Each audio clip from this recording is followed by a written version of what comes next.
coach, ahead of the matchup. Any thoughts, your thoughts heading into the matchup this Saturday? Well, a game that we're really looking forward to, no? Obviously, the last game, the result, it wasn't what we wanted, especially the second half performance. So sometimes when those things happen, it's better to get another game in as soon as possible. Obviously, it's been a very difficult week with, traveling, away games, difficult environments, but I think the team is responded really well for the majority of it. As I said, obviously, apart from the second half the other day. So yeah, looking forward. Washington is a great place to play. Fantastic environment, really good players, very good coaches. So yeah, we're really looking forward to the game. All right, we'll start with Sean. Coach, thank you for your time today. I hope all is well. In your last game, you came up with what was described numerous times on the broadcast as a historic 4-0 win, and then you came up against Portland, who hadn't won at home yet. Were you coming off of a high of the previous win? Was this possibly a trap game? Are there anything or things you could sort of pinpoint on it? And how do you look forward to rebounding this weekend? Yeah, obviously, I think the game. This game is a game of details. I think the game in LA. I think we did an amazing work, and we took care also of the little details. And in the game in Portland, I think the first half was really, really good. Apart from the first 6-7 minutes, I think we dominated. We controlled the game. Unfortunately, there was an action there on a corner where probably a player from Portland should have been sent off and get a penalty, and then the game would have been completely different. But those are things that we can't control. And in the second half, I think after they were better than us, and they won the game. So I think sometimes for us it's about focusing on the processes. That's what we do, because we want to get. We focus in the process of how we play in every action of the game. Then the outcome is normally what we want. And I think sticking to who we are is the key. And the girls, the players have been fantastic. They've been pushing super hard. Obviously, we still have a lot of, a few players that are not available or in restricted minutes. And in these kind of weeks, people is really pushing to the limit. But, they've been fantastic. The environment is good. And a lot of credit needs to go to the players, because honestly, it's a tough stretch. 3 away games in a week. But I think the group is reacting really, really well, and are looking forward to this game tomorrow. All right, thank you, Sean. We'll head over to Sandra. Hi, Juan, thank you for the time today. I wanted to ask you about the defense and the quick week that they're operating on too. I know the coaching staff has had a lot of challenges in trying to manage players and take care of them, and while also trying to game plan effectively. And so going up against another kind of, top team in the Spirit, how do you feel the defense looks heading into the game tomorrow? Yeah, well, obviously, traditionally, we're a team that defend really well. I think taking away the second half the other day, I think our numbers were probably the best in the league in terms of the quality chances we were conceding, amount of shots that we were facing. Obviously, the second half the other day changed that dramatically, because we weren't good in that situation. But I think when we defend, we don't really talk only about the defense, we talk about the whole team. And I think that's very, very important. We take a lot of pride on our defending as a group. And I think so far the work, obviously through 5 or 6 games that we've played already, I think it's been really, really positive. I will take that. Like if I think we play 5 games. I'm right? 5? Okay. Yes. So I think 4.5 have been outstanding in the defending. And if we, half of it, we are not as good, and we obviously got punished, I think I will take that throughout the year. But, it's not a secret. Obviously, we've had to put like Neely to be there. We obviously lost Tierna, then we lost Mandy. And even if there is a lot of forwards on the bench, there is a lot of them that are on restricted minutes, which then is end up with obviously Bruna doing a lot of minutes on that forward line, which is, sometimes it's about moving pieces and trying to maximize the minutes and the efforts from everyone, because we always prioritize health and safety. But, it's been challenging, but I think the team is reacting really well. And coming with all those situations, being able to, for example, to put that performance that we put in LA, where we got the biggest win away from home in the club history. And, I think Angel City had 0 shots on target throughout the game when they were, one of the unbeaten teams in the league and playing at home. I think, sometimes you need to look at the glass half full or half empty. We always try to look at it half full, no? Yeah, absolutely. And I'd like to have one more. Yeah, absolutely. Whatever you need, Sandra. Thanks, Juan. I appreciate you. Look, this morning there was some news about the NWSL submitting an application for a Division II league in the future.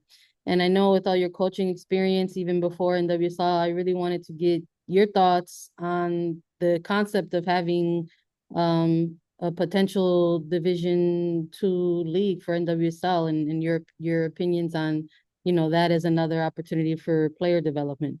Yeah, absolutely. I think we definitely, as clubs at the forefront of the women's game in America, we need to take, because of the structures, how they are in this country, very different to Europe, where DFAs take a lot of responsibility within that, different layers of different levels, different, pyramids of competition. I think there is definitely a big gap that at the moment we need to feel. I think the structure is how it is very challenging. No, you could see, for example, a perfect example is we got a couple of injuries in the goalkeeper position, and obviously because of our roster and not having a B team, we almost have to ask Michelle Betos, who is a member of the staff now, to come back and play. Or you want to have young players and they have to be in the first team roster, but it's very difficult for them to get minutes, because if they're not in the first team roster, you cannot have them, or you cannot control or support their development. I think having a new structure, only time will tell if it's the right one or not. I think it requires a lot of investment and it requires a lot of effort from the clubs.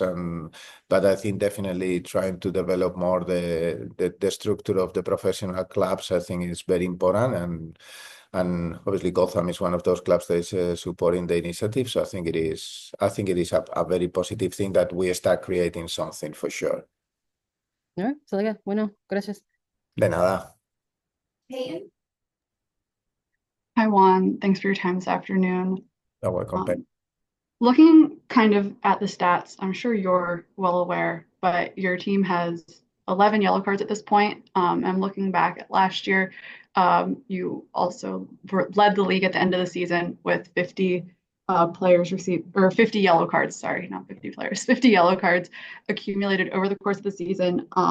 And looking kind of at the good behavior incentives that have been introduced, I was wondering if that's something that you're thinking about or that you see impacting your game plans moving towards kind of the middle or later edge of the season, or if that's something that would be potentially beneficial but isn't something that you're giving weight to at this point in time.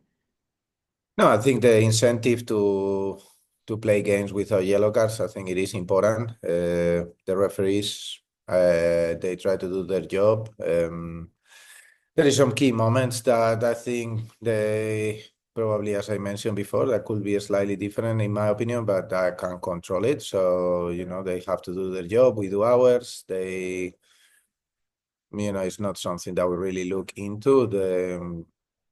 It's just part of the game. I just hope that, I think we've conceded already 2 penalties. We have no penalties on our side. I would like us to have the penalties for us instead of against us, but that's not for me to control it. So that's something that we have to, everyone has to do their job, and the referees are working really hard to be the best they can be, and we do the same. So, I think with the yellow cards, it's just, for me, something that it just happens. So.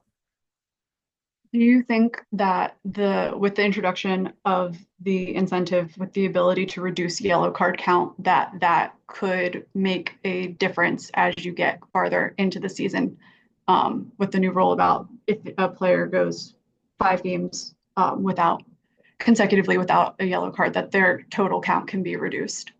Yeah, I think that can have an impact, maybe especially when you get closer to the final dates of the game. But at the moment, it's not something we are really looking into. I think we go game by game, and the players And as we are all, we don't really look into that too much at this point of the year. I think when it comes to the end of the year, everyone starts looking a lot more at those accumulations. So Thank you very much. yeah, welcome, Peyton. All right, last call for questions. Sean, I see your hand is back up. I don't know if that's a continuing hand. Yes, please. Thank you. Coach, similar to your team, your next opponent, the roster is dotted with both current and past national team players. What unique challenges do you feel that the Spirit bring to you that other teams don't?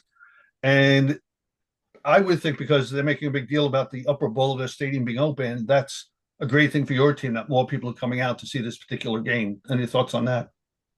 Yeah, well, I think Washington Spirit is, they obviously have also some players out, or they've had the last few weeks. I think but they still are one of the most organized teams in the league. So I think that it has to go a lot of credit to obviously the players, but then Jonathan, Adrian, and the people that is working behind the scenes, because they've been really good, and they're especially strong at home. We know that. Obviously, they got fantastic atmosphere. For us, it's a derby of the East Coast, no, and it's always an special game to play Washington. So we love to play in the best environments. I think Washington is at the moment when, the experiences we've had here, they've been amazing games, and the kind of games that we're all really looking forward to play, with 15, 20,000 plus people on the stands, where we won the women's game and women's soccer in America to keep driving. And I think all the clubs really are happy when we see other stadiums full. I think we are doing a fantastic job also at Gotham, where our attendances are